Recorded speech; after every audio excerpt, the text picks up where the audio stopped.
Day 123 of 1,461 days of ignoring the Trump administration. I am not a self-help guru. I'm just trying to help myself.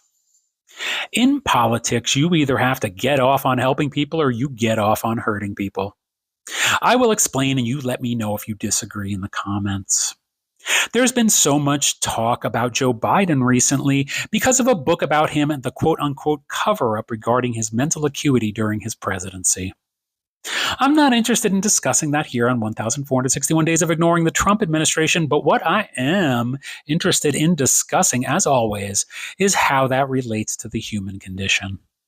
There are bad politicians and there are less bad politicians, but at the end of the day, they are all taking that money. You either get off on helping people or you get off on hurting people. That's the bottom line, because it doesn't matter what you do for a living, you're still cashing a check. And if you're a politician, you ain't living like a pauper. You're cashing a fat check no matter what. I'm not saying that check is your main motivation, but it doesn't matter because you're still cashing that fat check, hunty. So the only thing that can make any politician any different from any other politician is whether they get off. And when I say get off, I use those words very specifically because you have to be passionate and motivated to help people. It has to be something that brings you pleasure. So you either have to get off on helping people or you get off on hurting people, because there are plenty of people out there who get off on hurting people. They love it when someone suffers at their hand. We want people who lift people up and they feel good about it. We want people who go home and brag, I helped X amount of people get paid today.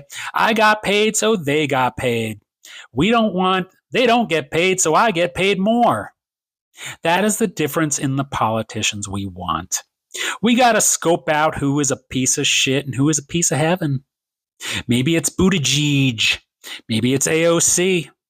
Bernie's too old, but Bernie could be the wise man on high. A new cabinet position called the go-to dude. But remember, they're still all politicians. They're all still getting paid. They're all still multi-house having motherfuckers. So those people have to be people who enjoy seeing their constituents prosper and feel good. So that when they look up at them at their big house on the hill, they'll say, I like who lives up there. And not, oh, that dude up there wants to make sure I stay down here.